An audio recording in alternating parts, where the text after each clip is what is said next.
네, 강프로입니다. 자, 셀트리온 한번 볼 텐데 오늘 1.1% 상승해서 끝났습니다. 일단 고가에서 내가 물려 있다 하시는 분들이 있을 겁니다. 근데 그런 분들 일단 걱정하시지 않으셔도 되고 지금 올라간다고 팔지 마세요. 지금 그런 구간 아닙니다. 지금 주식시장에서 강세를 보일 수 있는 종목은 정해져 있어요. 첫 번째 반도체, 두 번째 바이오입니다. 물론 그중에 지금 저 PBR 종목들이 강세를 보이는 부분이 있어요. 근데 그런 부분도 반드시 실적을 포함시켜서 보셔야 됩니다. 근데 그 실적을 보는 게 굉장히 어려워요. 단순히 뭐 지금 실적에 대한 전망치를 내가 잘 계산할 수 있다, 이런 부분이 아니에요. 실적은 미래 가치를 반영합니다. 주가가 올라가는 원리가요, 지금 좋아서 올라가는 게 아니라 앞으로 좋을 종목들이 올라가는 거예요. 즉 앞으로 실적이 좋아질 수 있는 종목들이 올라가는 건데, 실적이 좋아지는 기준이 뭐가 되죠? 지금 나오는 실적 플러스 무언가, 그쵸? 이게 나와야 되는 겁니다. 자, 그러면 이게 되는 거죠. 지금 나쁘면 주가가 선반영해서 싸고 앞으로 좋아지는 부분이 있으면 실적이 넘길 수 있는 상황이 더 많이 나오겠죠. 그러면 지금 제약주만한 종목이 없죠. 그리고 무엇보다 금리 인하합니다. 하지만 시점에 대한 부분은 모르죠. 내가 만약에 채권을 투자를 한다, 그렇죠? 레버리지를 막 3배씩 4배씩 땡겨다가 채권 투자를 할 것 같은 경우에는 금리에 굉장히 민감하게 봐야 되는 게 맞습니다. 하지만 여기서 우리가 하나 생각을 해보자고요. 채권을 투자하는 게 아니라 채권의 이 가격을 결정하는 금리의 변화는 이제 하락 쪽으로 방향을 잡습니다. 하지만 시점에 대한 부분은 미국 연준에서 결정을 하죠. 그러면 결과적으로 방향은 결정됐다. 어디로? 하락 구간으로. 근데 시점에 대한 문제가 있다. 하지만 길게 가진 못한다. 뭐 3월 달에 할지 4월 달에 할지 5월 달에 할지 이게 중요한 게 아니라는 겁니다. 결과적으로 금리는 다 올라왔고 단지 물가가 연준에서 원하는 수치만큼 빠르게 내려왔지만, 왜? 금리를 인상하는 시점부터, 그리고 나서 지금 추가적으로 안착할 수 있는지에 대한 부분을 보는 건데, 우리는 여기서 가격이 먼저 반영한다 그랬죠. 금리가 낮아진다. 그러면 성장주 부각받고, 성장주가 부각받는 과정에서 한국 시장에서는 하나입니다. 반도체, 그리고 바이오. 이거 말고는 지금 볼 게 없습니다. 그래서 셀트리온이 개별적인 이슈들이 있어요.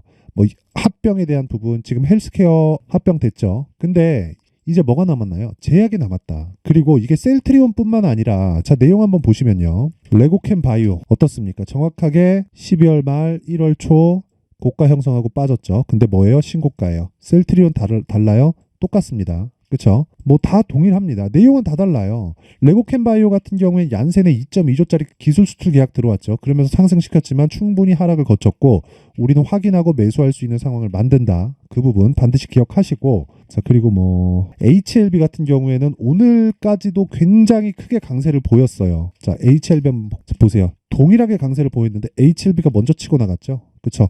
조정 없는 주식 없습니다. HLB가 방향을 잡아줬을 때 다른 바이오 종목들도 그에 맞춰서 움직이게 되어 있고, 우리는 거기서 타점을 명확히 잡는 게 중요합니다. 그리고 다른 종목들도 마찬가지입니다. 지금 바이오 중에서 집중해야 될 건 뭐 종근당 같은 거. 자, 보세요. 지금 내용이 다 똑같습니다. 시세가 다 똑같이 움직이잖아요. 근데 내용이 다 다르죠. 자, 종근당, 그렇죠? 1.7조의 기술 수출, HLB, 그렇죠? FDA 판매 허가 신청, 그리고 레고캠 바이오, 얀센의 2.2조짜리 기술 수출, 셀트리온 자체적인, 그쵸, 물량에 대한 문제들, 이런 부분들이 다 부각을 받고서 움직이지만 다 동일하게 간단 말이에요. 그렇다는 건 지금 제약주가 움직이고 바이오가 움직이는 기준에는 금리에 대한 영향을 신경 쓰지 않을 수가 없다. 근데 금리에 대한 방향은 정해졌다. 어디로? 하락으로. 하지만 시점에 대한 문제가 있는데, 주식시장은 선반영되기 때문에 지금부터 공략을 해야 된다. 그 중에 제가 먼저 공략한 종목을 한번 보여드릴게요. 여기 보시면요, 제가 실제 거래를 한 내용입니다. 여기 보면 키움증권의 0606 화면을 보면, 그쵸? 제 계좌에서 일어나고 있는 일이에요. 자, HLB 한번 볼게요. 자, 내용 보면 어떻습니까? 제가 매수를 하고 여기서 매도를 했죠. 뭐 추가적으로 더 가는데, 제가 매도를 한 이유는 떨어졌기 때문이 첫 번째고, 다시 매수할 수 있기 때문이 두 번째입니다. 그렇기 때문에 저는 미련이 없어요. 자, 실제 수익이 어느 정도 나죠? 매수한 시점부터 다 확인하고 매수했잖아요. 제가 이 저가에 잡았어요? 아닙니다. 여기서 잡았다. 그리고 나서, 그쵸, 올라가는 부분 다 보고 나서 떨어지는 거 다 보고 매도해도 31%의 수익이 남습니다. 이런 매매를 해야 되는데, 이 종목이 어떤 종목이 신고가잖아요. 바이오가 먼저가 아니라 신고가가 먼저인 게 되어야 됩니다. 그래야 가격 전략이 되는 거예요. 그래서 내가 셀트리온을 포함해서 정말 이 바이오 종목들, 그쵸? 가격을 어떻게 잡아야 되는지 잘 모르겠다 하시는 분들은요, 이번에 제가 소통방에서 제가 강의를 합니다. 소통방으로 들어와서 배우세요. 그쵸? 배우시고 종목 어떻게 공략하는지 여기 제가 타점하고 다 공개를 할 테니까 무료로 진행을 합니다. 구독과 좋아요, 그쵸? 채널 성장을 위해서 구독과 좋아요만 딱 부탁드리고요. 상단에 있는 전화번호로 소통, 자, 소통이라고 문자를 보내주시면 제가 소통방 입장 링크를 순차적으로 공유를 해드리도록 하겠습니다. 자, 그리고 다른 종목 보더라도 마찬가지입니다. 1월 달에 반도체 쪽에서도 계속해서 강세를 보였는데 뭐 가온칩스 같은 거 한번 봐요. 오늘도 강세를 보였지만 제가 1월 달에 시장이 안 좋았기 때문에 매매를 많이 했죠. 근데 다 수익이에요. 6%, 10%다 수익이에요. 얼마 걸립니까 이거? 한 달도 안 걸리잖아요. 모든 매매는 신고가 구간에서 2주 안에 내가 끝낸다. 그랬을 때 이런 수익을 지속적으로 낼 수 있고요. 그리고 이런 부분을 내는 과정에서 충분히 그쵸 20%대의 수익을 단 며칠 만에 낼 수 있는 상황을 만들 수 있습니다. 그런 부분을 제가 소통방에서 다 공개를 합니다. 자, 오늘 같은 경우에도 보시면 인터플렉스 GST 그쵸? 자, 내용 봅니다. 인터플렉스 자 보세요. 인터플렉스 제가 1월 달에 그쵸? 신고가 만들면서 바로 이 매매 붙으면서 어느 정도 수익 나는데 6%. 이 밑에 손절하는 부분이 있지만 이것 정도는 최소한의 리스크로 막을 수 있는 이 최소치입니다. 최소치. 그리고 나서 6% 이렇게 두 번 걸었죠. 이 두 번 매매한 내용은 모두 다 신고가 구간에서 벌어진 일이고 그리고 급락 나오고 오늘 떨어지니까 뭘 해요? 소통방에서 제가 다시 사라. 그렇죠? 자, GST 뭘까요? GST. 자, 어때요? 오늘 15% 상승. 매수 분할 매수 들어갔죠. 근데 어떻게 됩니까? 고가 돌파하면서부터 시작한다. 그렇죠? 어떻게 뭐 손절 잡나요? 그게 중요한 게 아니라는 거예요. 그건 2주 안에 기간으로 잡고 가되 절대로 1% 전후에서 끝나야지 막 치명적으로 5% 맞고 10% 맞고 이렇게 하면 안 된다는 겁니다. 절대 그렇게 하면 안 됩니다. 자, 그래서 진짜 주식시장에서는 신고가만큼 중요한 게 없고 신고가 매매에 대해서 이해를 해야지만 이런 류의 매매를 지속적으로 진행할 수 있고요. 제가 소통방에서 모든 부분을 다 공개를 합니다. 그리고 장 시작 전에 시장가 매수하라고 제가 타점까지 다 공개를 합니다. 물론 장중에 매매하는 경우가 있습니다. 여기 보시면요. 2월 5일, 그쵸? 2월 5일입니다. 2월 5일 장중 매매 에브리봇 25,000원. 그쵸? 이때 당시에 어제 10시 4분입니다. 에브리봇 어떻게 됐는지 볼게요. 자, 보세요. 어떻습니까? 그쵸? 매수. 그리고 오늘 17% 급등. 저 아직 안 팔았어요. 떨어지면 팝니다. 아까 전에 제가 HLB 때 보여드렸죠? 내일 약간의 상승폭만 나와도 30%까지 바로 갑니다. 근데 2주 안에 다 끝나죠. 이런 매매를 하라는 거예요. 그러려면 소통방으로 들어오시고 2월 달에 제가 소통방에서 진행하는 종목들, 그 신고가 종목들이 어떻게 진행되는지도 다 강의를 할 계획이고 이 두 가지 챕터로 진행이 됩니다. 신고가 검색기 그리고 여기 수익 모델 이 두 가지 내용으로 진행이 되는데 첫 번째 신고가 검색기에 대한 부분은 여기서 나오는 모든 매매 종목들 제가 매매하는 모든 종목들은 이 검색기에서 발생을 하고요. 그리고 여기 수익 모델 그쵸? 이 수익 모델에 대한 부분은 얼마에 매수해야 되는지 내가 비중을 어떻게 실어가야 되는지 분할 매수를 어떻게 해야 되는지 보유기간을 어떻게 잡아야 되는지 그 기준에 대한 부분을 제가 내용으로 준비를 해놨고요. 이것도 2월 달에 강의를 하지만 지금 무료로 제가 공개를 하도록 할 테니까 구독과 좋아요 꼭 좀 부탁드리고요. 상단에 있는 전화번호로 참여라고 문자를 보내주시면 제가 소통방 입장 링크와 함께 신고가 검색기 수익 모델을 함께 공유를 해드리도록 하겠습니다. 자, 그리고 다시 셀트리온으로 돌아와서 보면 내용 간단합니다. 셀트리온이 왜 가요?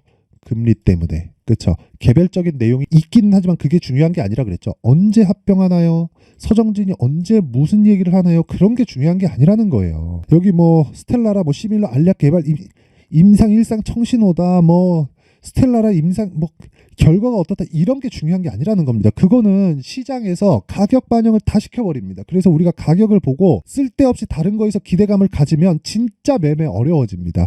내가 여기가 싸다 그래서 여기서 매수한다 그래서 이 끝장까지 가지고 갈 수 있어요? 가지고 갔다 쳐봐요. 그러면 한 달, 두 달, 세 달째 보유하고 한 30%씩 빠지면 여기서 내가 올라가면 팔지 않을 수 있나요? 스텔라라 이게 뭐가 중요하다고? 그쵸? 우리가 중요한 건 얼마에 사서 얼마에 파는지입니다. 그러면 가격 전략이 중요한 거고 내용은 다 다르지만 어떻습니까? 아까 전에 레고캔바이오 내용이 다른데 왜 시세가 똑같이 나오냐고요?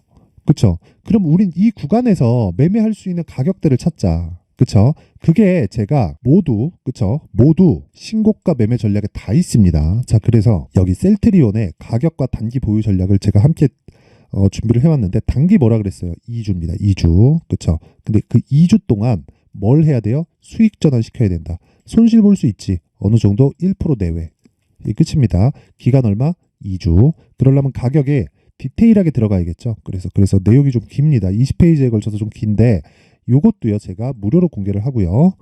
구독과 좋아요 꼭 좀 부탁드리고, 상단에 있는 전화번호로 구독이라고 문자를 보내주시면 제가 셀트리온의 가격과 단기 보유 전략을 함께 공유를 해드리도록 하겠습니다. 자, 항상 시청해주셔서 감사드리고요. 그리고 셀트리온의 가격 이제 확인하는 일만 남았는데, 그 가격대가 바뀌기 때문에 원리를 알아야 됩니다. 그쵸? 그래서 가격만 받고 싶으면 소통방으로 들어오시되, 원리에 대해서 알고 싶고 앞으로 내가 어떤 식으로 매매를 해가야 될지, 그리고 지금 2월 달에 정부 발표가 남아 있고요. 그리고 4월 달에 총선 있죠. 관련된 테마들이 있습니다.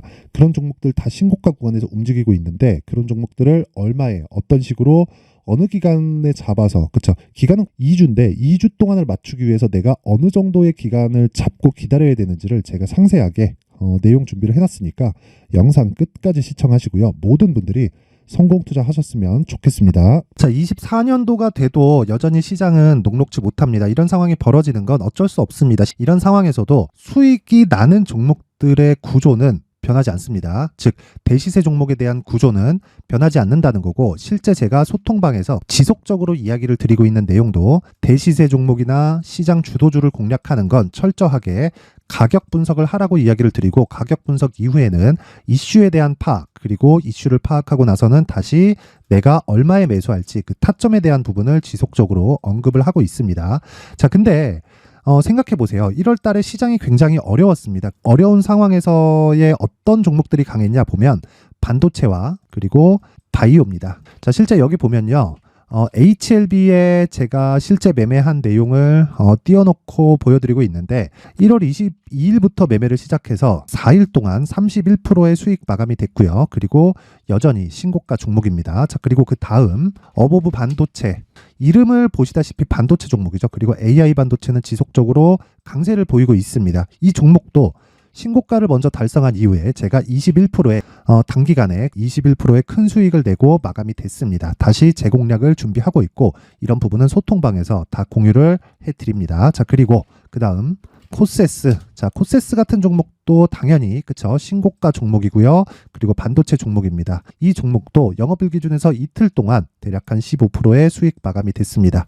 내용을 한번 보시면 어떻습니까? HLB를 포함해서 30%, 20%, 15% 이런 식의 수익이 지속적으로 발생하고 있는데, 이 세 종목 모두 다 신고가 종목이고, 1월 달에 시장이 약세를 보이고 있는 구간에서도 강했었던 그런 종목입니다. 특징점이 하나 있는데, 그 이슈에 앞서서 가격이 먼저 반영했다는 거죠. 자, 근데 그게 기업 밸류업 프로그램이라고 하죠. 그 종목들도 마찬가지입니다. 오늘은 그 부분에 대해서 이야기를 드릴 텐데, 그렇게 제가 가격을 먼저 보고 이슈에 대해서 파악하는 이유는 결과적으로는 큰 시세를 먹기 위한 사전 준비 작업입니다. 실제로 큰 시세를 먹기 위해서 사전 준비 작업을 했을 때, 여기 레인보우 로보틱스 127%, 그리고 ISC 98%, 그리고 한미반도체 97%의 큰 수익을 내는 상황을 만들 수 있습니다. 어떤 식으로 소통방에서 진행됐는지, 그쵸? 그 상황을 제가 이야기를 드린 건데, 이런 상황도요, 당연히 신고가를 공략했을 때 가능한 겁니다. 자, 그러면 이번에도 마찬가지입니다. 그쵸? 정부 주도의 코리아 디스카운트 해소 방안이 2월 달에 발표를 하고요. 그리고 2월 달에 발표된 내용을 토대로 주가가 움직이는 게 아니라 이미 움직인 내용이 있죠. 실제 이 내용은 크게 중요한 게 아니라는 겁니다. 실제 움직인 내용을 보면, 자, 기아차입니다. 실제로 12월 달에 신고가를 만들어 놓고 정부에서 입김을 불어 넣으니까 순식간에 기아차를 포함해서 현대차 같은 거대 기업들의 주가가 2주도 채 되지 않아서 40% 정도의 큰 시세를 냅니다. 자, 그러면 우리는 어떤 종목을 봐야 될까요? 이슈를 파악해야 되는 것도 맞지만 철저하게 가격에 맞춰서 매매를 해야 되는 게 당연히 중요합니다. 정부가 주도하는 정책 방향이 있겠죠. 그 방향에 맞춰서 우리가 종목을 찾을 필요가 있다. 자, 그러면 답이 나왔습니다. 정부가 주도하는 방향에 맞춰서 제2의 기아차를 찾는 게 지금은 중요하다. 근데 정부 정책의 방향에 맞게 가자. 그랬을 때 앞서서 제가 보여드렸었던 내용인 여기 레인보우 로보틱스 127% 그리고 ISC 98% 그리고 한미반도체 97%와 같은 수익을 낼 수 있습니다. 물론 시간에 대한 부분은 최소 2주의 시간이 필요하고요. 그리고 최장 3개월 안에 끝내야 됩니다. 자, 기아차의 시세를 보셨던 것과 같이 2월 달에 정부 정책의 방향이 결정되고요. 바로 3월 달이면 시행입니다. 자, 그러면 우리는 거기에 맞춰서 당연히 종목을 찾아야 되고 제가 제2의 기아차를 찾아놨습니다. 제가 아까 전에 소통방에서 이야기를 드렸었던 내용 다 공개를 해드렸는데 그 내용처럼 종목만 받고 싶다 하시는 분들은요. 상단에 있는 제 전화번호로 대시세, 자, 대시세라고 문자를 보내주시면 정부 정책의 방향에 맞는 종목을 모든 분들에게 무료로 공개를 해드리도록 하겠습니다. 자, 제가 원하는 건 채널 성장이 목적입니다. 자, 그래서 구독과 좋아요 꼭 좀 부탁드리고요. 모든 분들이 정부 정책에 맞는 방향으로 매매를 이어가서 큰 수익 보셨으면 좋겠습니다.